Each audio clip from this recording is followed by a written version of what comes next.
మన ప్రభువును రక్షకుడు అయిన యేసుక్రీస్తు వారి అతి శ్రేష్టమైన దివ్యనామమున మీ అందరికీ ఉదయకాలము సర్వశుభములు సర్వదీవెనలు దేవదేవుడు అనుగ్రహించునుగాక. ఆమెన్. దేవుని బిడ్డలారా, ఈరోజు దేవుని వాక్యాన్ని చదువుకుందాం. లూకా సువార్త 6వ అధ్యాయము మొదటి భాగాన్ని చదువుకుందాం. మీరైతే ఎట్టి వాటిని గుర్చేయను నిరాశ చేసుకొనక మీ శత్రువుని ప్రేమించుడి, మేలు చేయుడి, అప్పు ఇయుడి, అప్పుడు మీ ఫలము గొప్పదై ఉండును, మీరు సర్వోన్నతుని కుమారులై ఉందురు. ఆయన కృతజ్ఞత లేని వారి ఎడలను దుష్టుల ఎడలను ఉపకారి అయి ఉన్నాడు. దేవుడు తన పరిశుద్ధ లేఖన భాగము నేటి ఉదయకాలము మీ వినికిడిలో ఫలింపచేయునుగాక. ఆమేన్. దేవుని బిడ్డలారా, దేవదేవుడు తెలియచేస్తున్నటువంటి ఈ మాట, ప్రభువైన యేసుక్రీస్తు వారు స్వయంగా పలికినటువంటి ఈ మాటను నేటి ఉదయకాలమందు కొద్ది నిమిషములు ధ్యానం చేద్దాం. కొద్ది నిమిషములు ఈ వాక్యం లోతుల్లో నుండి అనుభవాన్ని మనందరము గుర్తించి, బహుశా ఈ స్థితిలో మనం ఉన్నామేమో, ఆ స్థితి నుండి దేవుడు లేవనెత్తడానికి మనతో మాట్లాడాడని విశ్వాసంతో ముందుకు కొనసాగునట్లుగా, విశ్వాసమందు స్థిరులై విశ్వాసమందు విధేయత చూపు బిడ్డలుగా దేవుడు మిమ్మల్ని నిలబెట్టినట్లు అందరూ కూడా ఈ వాక్యాన్ని కొద్ది నిమిషాలు ధ్యానం చేద్దాం. దేవుని బిడ్డలారా, దేవుడు అంటున్నటువంటి మాట, మీరు ఎట్టి వాటిని గుర్చైనను నిరాశ పడవద్దు, నిరాశ చేసుకునవద్దు. నిరాశ, దేవుని బిడ్డలారా, నిరాశ అనేది బహుభయంకరమైనటువంటి శాపాన్ని తీసుకుని పెట్టేది. శత్రువు చివరి అస్త్రం వాడి దగ్గర తాను మనిషిని ఎలా కృంగదీయగలనో, ఎలా మనిషిని ముందుకు ఎలనివ్వకుండా ఆపు చేయగలమో బాగుగా ఎరిగినవాడు. అందుకే అంటాడు, అపవాది అయిన శత్రువు సాతాను గర్జించు సింహం వలె ఎవరిని మింగుదమా అని ఎదురు చూస్తుంది అంటున్నాడు. చూడండి, అపవాది అయిన సాతాను మనిషిని ఏ రీతిలో ఎన్ని విధములుగా మనిషిని కృంగదీయగలరో అన్ని విధాల మీద జయం వచ్చినప్పుడు ఈ చివరి అస్త్రముతో సాధ్యమైనంత వరకు అనేకులను కృంగదీసే స్థితిలో ఉంటుంది. సాక్షాత్తు ప్రభువైన యేసుక్రీస్తు వారితో నడిచినటువంటి, ప్రభువైన యేసుక్రీస్తు వారితో ఉన్నటువంటి 12 మందిలో శిష్యులలో ఒకడు బయట ఉన్నాడు. 11 మందినే తాను అనేక అస్త్రాలను ఉపయోగించి అనేక అస్త్రాల చేత వారిని పడగొట్టి, ఇక పడగొట్టలేనటువంటి శివరాస్త్రం ఏంటంటే నిరాశ. దేవుని బిడ్డలారా, ఈ నిరాశ అది దైవ సేవకుల దగ్గర నుండి నేటి క్రైస్తవ విశ్వాసుల వరకు అనేకులను, క్రైస్తవ ఇతరులను కూడా ఈ యొక్క నిరాశలోకి, డిప్రెషన్లోకి తీసుకుని వెళ్ళిపోయి వారి స్థితిని, వారి పరిస్థితిని, వారి యొక్క ప్రతి విధమైనటువంటి ఆధ్యాత్మిక అభివృద్ధిని ముందుకు కొనసాగనీయకుండా, విశ్వాసంలో ముందుకు వెళ్ళనివ్వకుండా అనేక రీతిలుగా కృంగదీస్తున్నట్లుగా మనము చూడగలము. ప్రభువైన యేసుక్రీస్తు వారి శిష్యులు, ఆయనతో పాటు ఉన్నటువంటి వ్యక్తులు ఆయనను సిలువ వేస్తారని తెలియగానే పారిపోయారు. ఆయన గెత్సేమనే తోటలో ఉండగానే నా గురించి ప్రార్థించండి అని చెప్పినప్పుడు వారు ఎవరికి వాళ్ళే నిరాశ్రయులై నిద్రించినట్లుగా చూస్తున్నాం. దేవుని బిడ్డలారా, సాతాను గర్జించు సింహం ఎవరిని మింగుదమా అని అది నిత్యము చూస్తూనే ఉంటుంది. ఎవరికి ఎక్కడి దగ్గర అవకాశం వస్తుందా, ఎవరిని పడవేయాలా అని వాడి పనే మానవుని యొక్క పతనము, వాడి పనే మానవుని పడగొట్టే పని. మీరు గమనించగలిగినట్లయితే యేసు ప్రభువుతో ఉన్నటువంటి వారు నిద్రపోయారు. యేసు ప్రభువును పట్టుకున్నటకు వచ్చిన వారు నిత్యము నిద్ర మానుకుని తిరుగుతూ ఉన్నారు.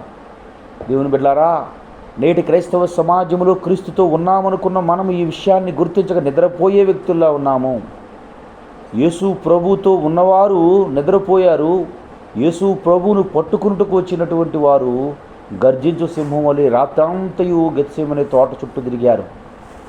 దేవుని బిడ్డలారా, దేవుని బిడలమైనటువంటి మనము జీవితంలో కూడా, దైవ సేవకులమైనటువంటి మన జీవితంలో కూడా ఆయనతో ఉన్న మనము నిద్రిస్తున్నాం, నిరాశలోకి వెళ్ళిపోతున్నాం. మనల్ని పట్టుకునేవాడు మాత్రము ఎక్కడ దొరుకుతామా, ఎక్కడ దొరకగలమా అని చెప్పి నిత్యము మన కొరకు నిద్ర మానివేసి మరి వాడు తిరుగుతూనే ఉన్నాడు. నిరాశ, నిస్పృహ. యేసయ్యను పట్టుకునడానికి వచ్చిన వారు యేసయ్యను పట్టుకోవడానికి వచ్చినటువంటి వారు నిద్ర మాని యేసయ్యను ఎక్కడ పట్టుకోవాలని ఎదురు చూశారు. యేసయ్యతో ఉన్నవారు నిద్రపోతున్నారు. దేవుని బిడ్డ, ఈ ఉదయకాలం నీవు కూడా నిద్రలో ఉన్నావేమో అని ప్రసంగమునకు ముందు, దేవుని మాటలకు ముందు మీకు తెలియజేస్తున్నాను. ప్రభువైన యేసుక్రీస్తు వారు ఆయనతో ఉన్నవారే నిద్రపోతే ఇక నీ స్థితి, నా పరిస్థితి ఎలా ఉంటుందో ఒకసారి ఆలోచించుకుందాం. ఈ రోజున నిరాశ గురించి మాట్లాడుకునే ముందు, నిరాశ నిస్పృహల మధ్యలో ఉన్నటువంటి ఒక గొప్ప ప్రవక్త, రోషము కలిగినటువంటి ప్రవక్త, దేవుని కొరకు బలముగా నిలబడినటువంటి ఒక ప్రవక్త, దేవుని నామాన్ని ఘనముగా ప్రకటించినటువంటి ఒక ప్రవక్త గురించి కొద్ది నిమిషంలో మనం ధ్యానం చేసుకుందాం. ఆ ప్రవక్త పేరే ఏలియా.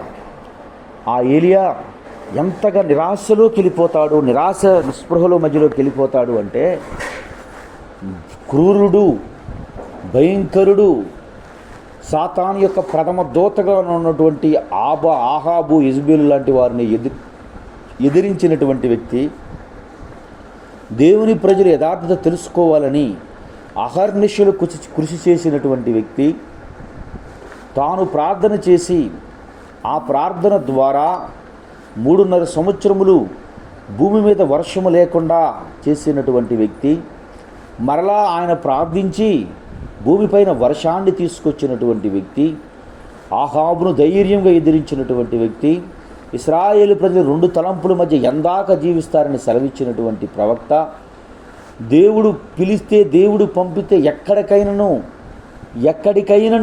ఏమాత్రము ఆలోచించకుండా వెళ్ళగలిగినటువంటి ఒక ప్రవక్త నిరాశలోకి వెళ్ళిపోయి అంటున్నాడు, నా ప్రాణం తీసుకోమంటున్నాడు.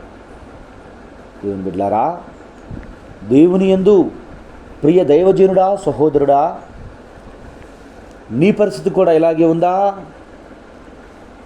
ఒక గొప్ప పరిచారకుడి, గొప్ప పరిచర్య చేయాలని ఆశతో బయలుదేరినటువంటి నీవు పూర్వదినాలను జ్ఞాపకం చేసుకో.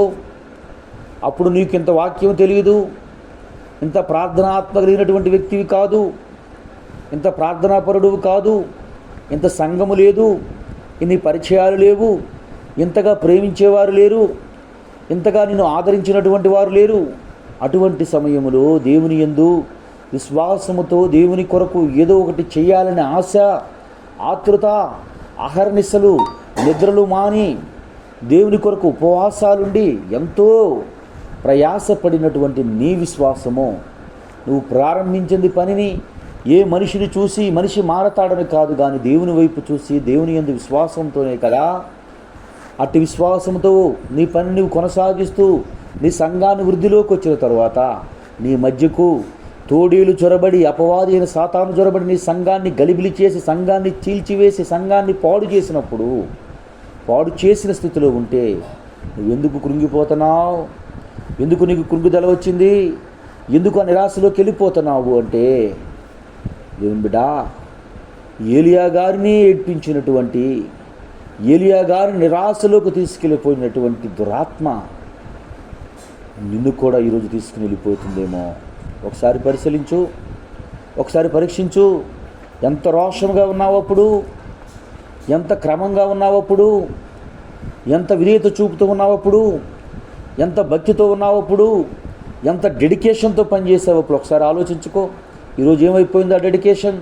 విశ్వాసులు సమకూర్చబడి విశ్వాసులు నేను వదిలిపెట్టి వెళ్ళిపోయినప్పుడు నీవు ఈ రోజున ఏ స్థితిలో ఉన్నావు?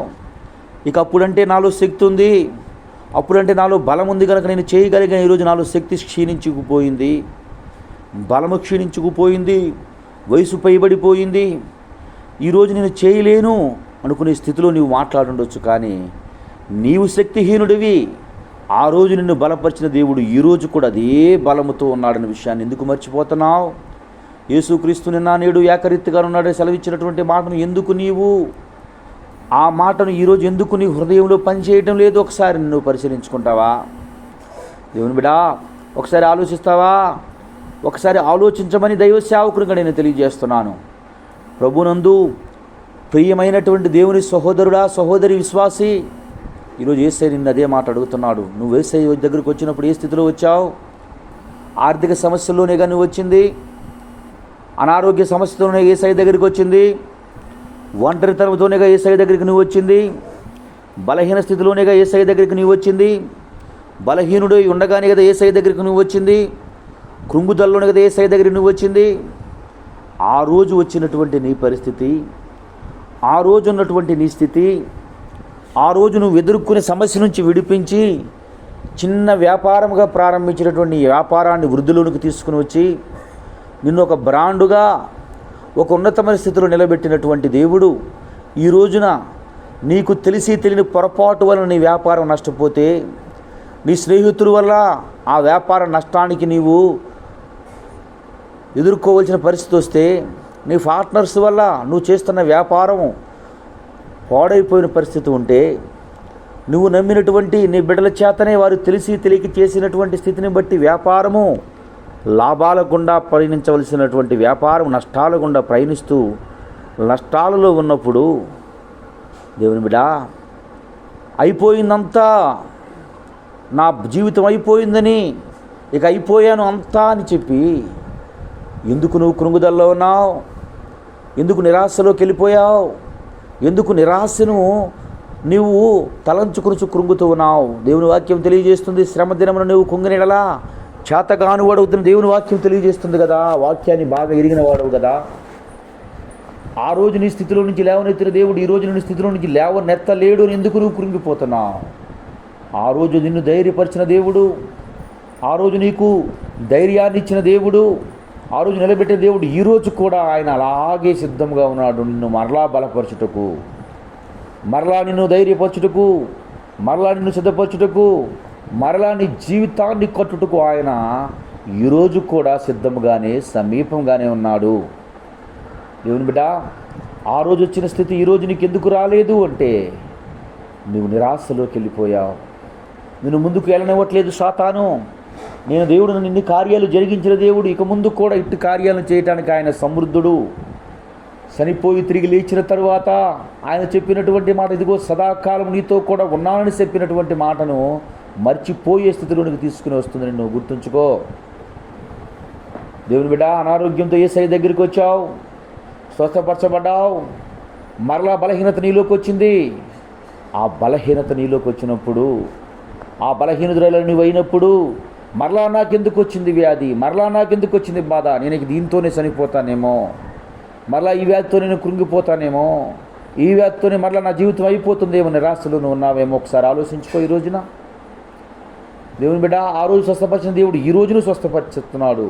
నీవు అనుకోవచ్చు దేవుని బిడ్డ, ఎందుకు ఆ రోజు స్వస్థపరిచి మరలా ఈరోజు వ్యాధి వచ్చింది అంటే, ఎందుకు ఈరోజు ఇంకా మరలా ఆ వ్యాధిలో నేను ఉన్నాను అంటే, ఆ రోజు నడిపించిన దేవుడు, ఆ రోజు బలపరిచిన దేవుడు, ఆ రోజు ఆదరించిన దేవుడు ఈరోజు నీకు ఎందుకు లేడు అనుకుంటున్నావు?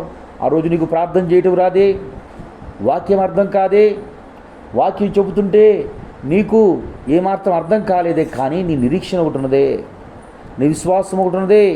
దేవుడు నిశ్చయంగా నన్ను స్వస్థపరుస్తాడు, నిశ్చయంగా దేవుడు నన్ను లేవనెత్తుతాడు, నిశ్చయంగా ఆయన లేవనెత్తడానికి ఆయన సమీపిస్తున్నాడు, సమీపంగా ఉన్నాడని విశ్వాసంతో ఉన్నటువంటి నీ విశ్వాసం ఈరోజు ఏమైపోయింది? ఎందుకు నిరాశ నిస్పృహల మధ్యలో కొట్టుమిట్టాడుతున్నావు? ఎందుకు నిరాశలోకి వెళ్ళిపోతున్నావు? ఒక్కసారి నిన్ను నీవు ఆలోచించుకో. దేవుని బిడ్డ, ప్రవక్త అయినటువంటి ఏలియా గారు నిరాశలోకి వెళ్ళిపోయాడు, నిరాశ నిస్పృహల మధ్యలోకి వెళ్ళిపోయాడు.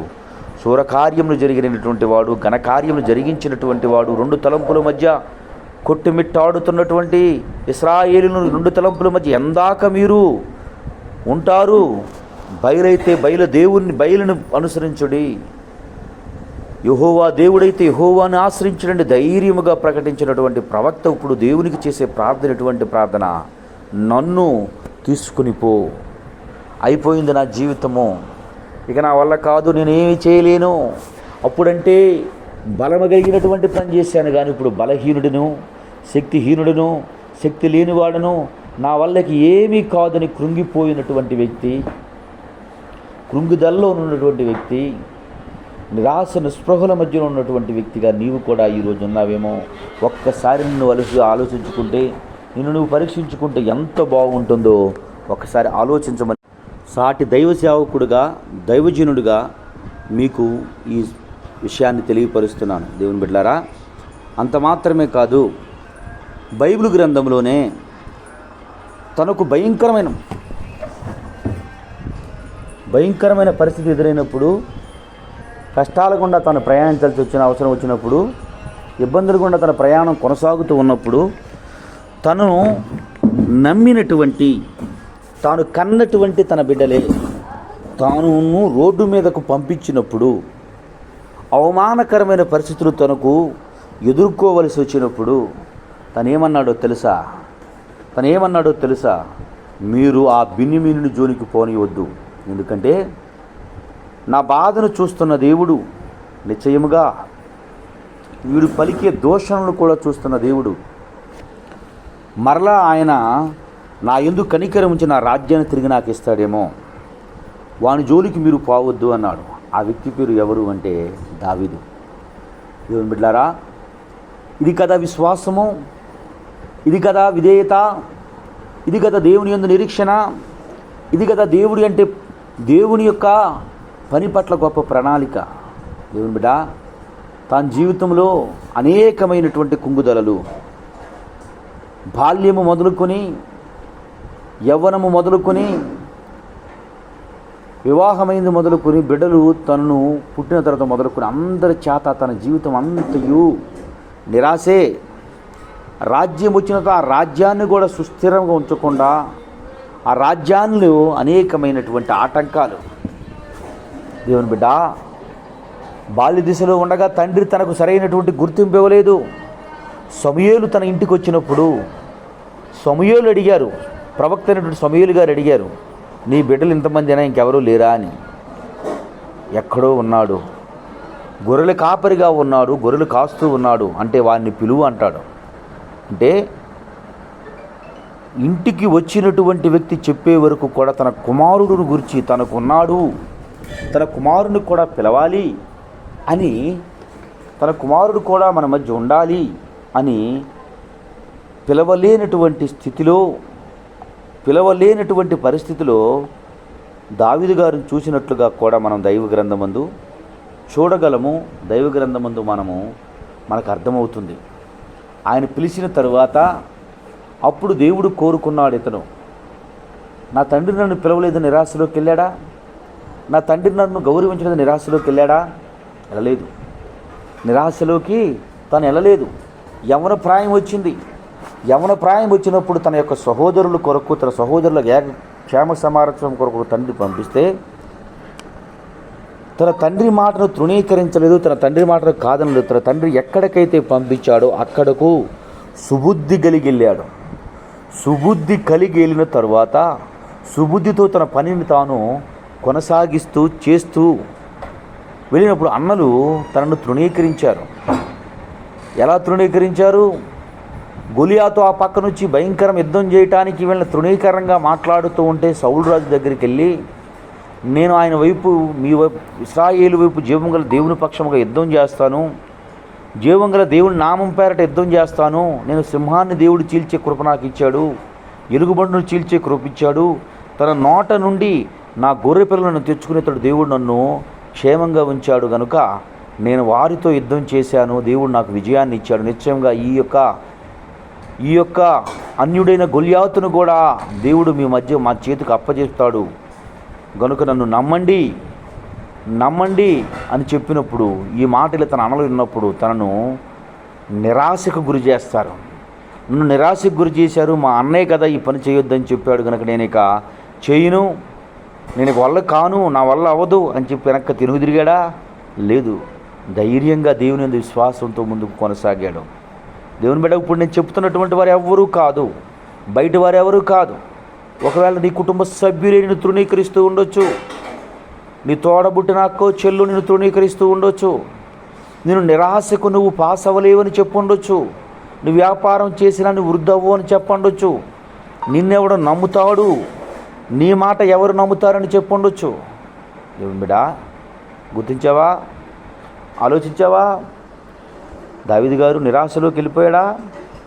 కృంగుదలలోకి వెళ్ళిపోయాడా? బాధపడిపోయి భయపడిపోయి ఇక అంతా అయిపోయింది, నా జీవితంలో నీకేం సాధించాలని అనుకున్నాడా? లేదు. ధైర్యముగా దేవుని యందు విశ్వాసంతో ముందుకు కొనసాగాడు. వివాహమైంది, భార్య తృణీకరిస్తూ ఉంది. ఎపోదు వేసుకుని గొర్రెల దొడ్డు నుండి నన్ను దేవుడు హెచ్చించిన దేవుడి నామాన్ని మహిమపరుస్తా, ఘనపరుస్తా, హెచ్చిస్తానని చెప్పి ఎపోదు వేసుకొని తన ముందు తన వస్త్రాలను పక్కన పెట్టి రాజవస్త్రాలను నాట్యమాడుస్తూ ఉంటే తృణీకరించింది. ఇంత రాజునైనా నన్ను, ఆ భార్య నన్ను తృణీకరించింది, నాకు రాజ్యం వద్దు అనుకున్నాడా? అనుకోలేదు దేవుని బిడ్డ. తర్వాత తన జీవితంలో తాను అట్టి నిరాశలు దావీదు జీవితంలో ఎన్నో ఉన్నప్పటికీ కూడా ఎప్పుడూ కూడా తాను నిరాశపడినట్లుగా మనం దైవ గ్రంథమందు చూడలేము.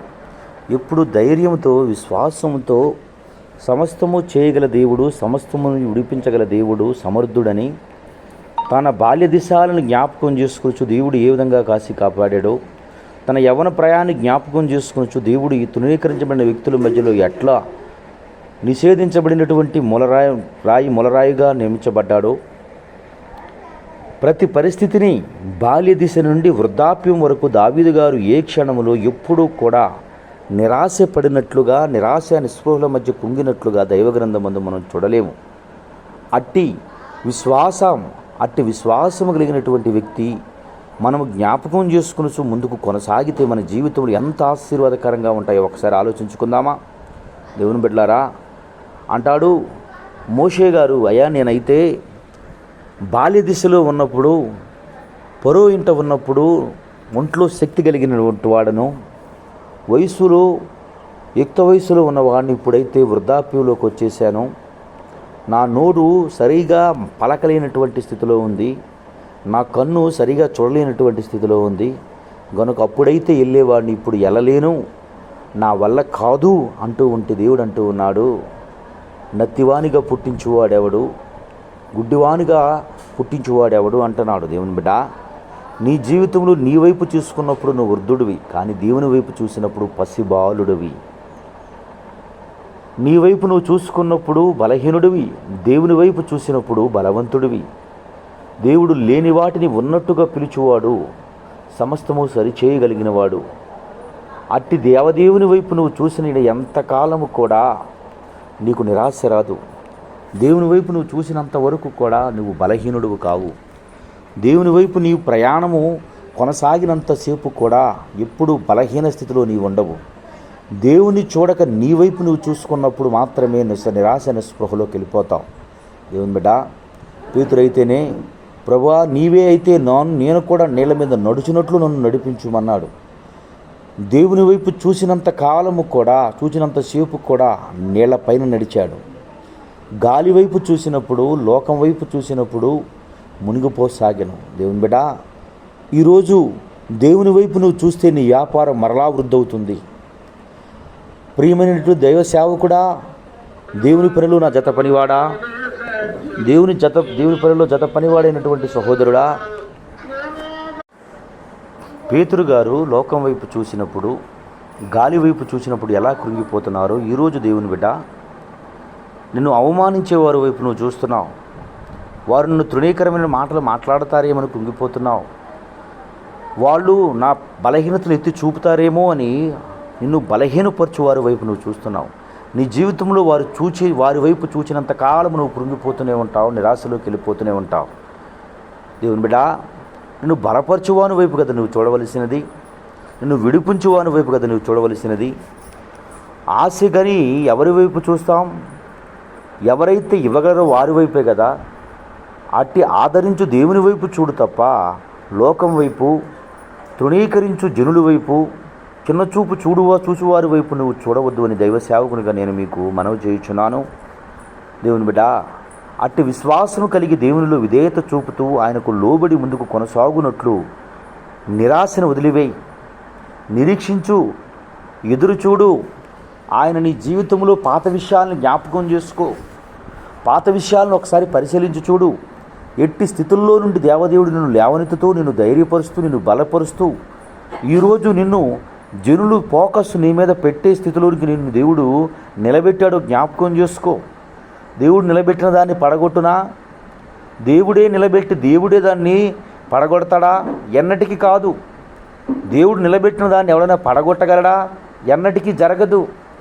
అంటాడు కదా ఆయన, నేను మూచువాడిని, నేను తెరుచువాడిని, మూచువాడు ఎవరు? నేను తెరిస్తే దాన్ని మూచేయగలిగిన శక్తి ఎవరికి ఉందంటాడు. దెయ్యము కొన్ని మార్లు వచ్చి నిన్ను భ్రమలోకి తీసుకెళ్ళిపోతుంది, భ్రమపరుస్తూ ఉంది.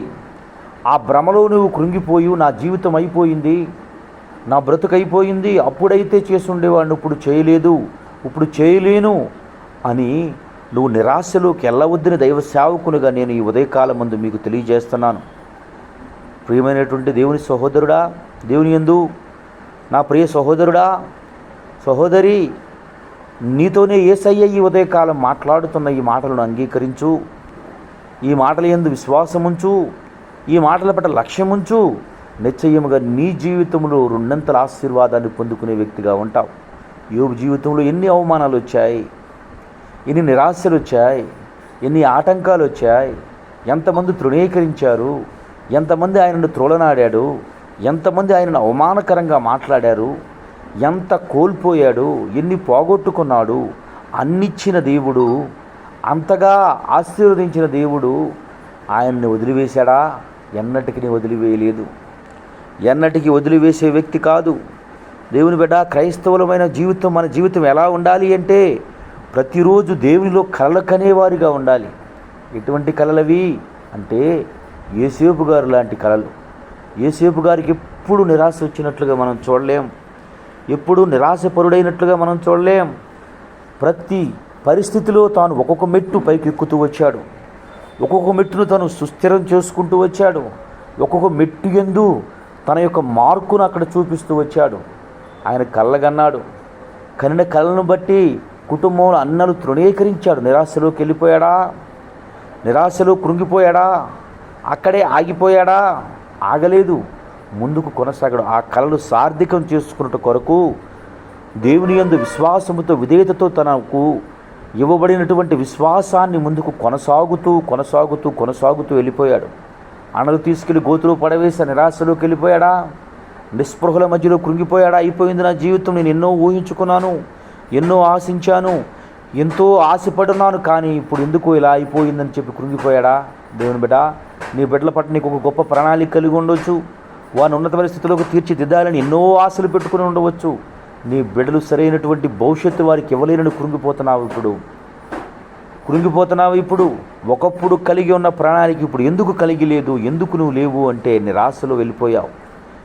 దేవుని బిడ్డ, ఆ నిరాశ నుంచి విడిపించాలని, దేవుని యందు గొప్ప కలలు నువ్వు కనాలి అని, గొప్ప ఆశ కలిగి ఉండాలని దైవ సేవకుడుగా నా నోట నుండి ఈ మాటలు మీకు వినిపిస్తున్నాడు.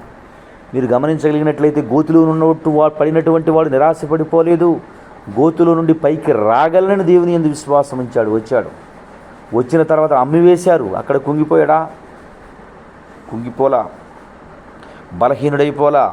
అక్కడైనా నిలబడగలను అని విశ్వాసంతో ఉన్నాడు.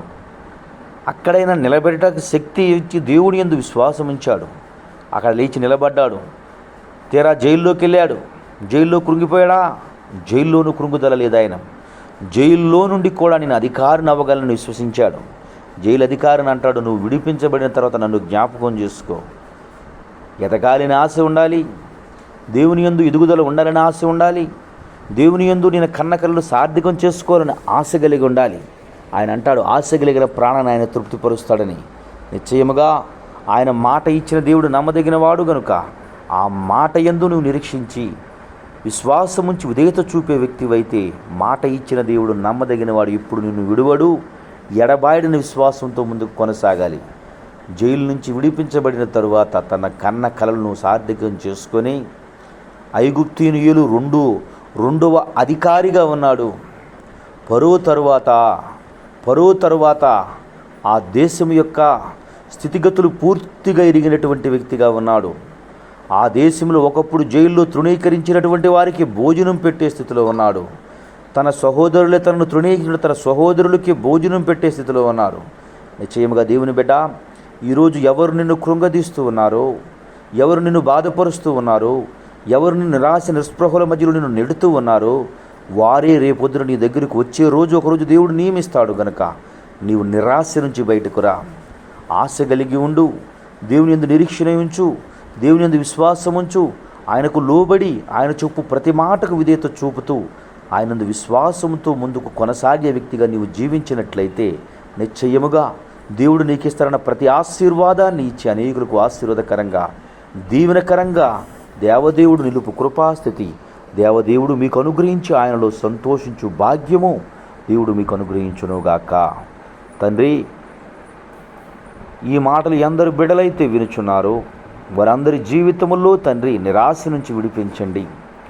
ఆశ కలిగి తండ్రి ఆతురతతో విధేయత చూపి తండ్రి ముందుకు కొనసాగు కృప దయచేయమని అడుగుతున్నాం దేవా. దావీదు గారు తండ్రి ఎట్టి నిరీక్షణ కలిగి ఉన్నాడు, ఎట్టి విశ్వాసంతో ముందుకు కొనసాగాడు. యోసేపు గారు తండ్రి దేవా ఎట్టి విశ్వాసంతో ముందుకు నడిచాడు ప్రభా. అట్టి విశ్వాసము అట్టి నిరీక్షణ కలిగి తండ్రి నిరాశను విడిచే బిడ్డలుగా నీ బిడ్డలను నీ కృపలో భద్రపరిచి నడిపించి సహాయం చేయమని యేసయ్య నామం పేరటి ప్రార్థన చేయుచున్నాను మా పరమ తండ్రి. ఆమేన్. మన తండ్రి అయిన దేవుని ప్రేమయు కుమారుడైన యేసుక్రీస్తు వారి కృపయు పరిశుద్ధాత్మ తండ్రి అన్యోన్య సావాసం ఇప్పుడును ఎల్లప్పుడూ సన్నిధి సదాకాలం తోడేండి అంబడించి నడిపించునుగాక. ఆమేన్.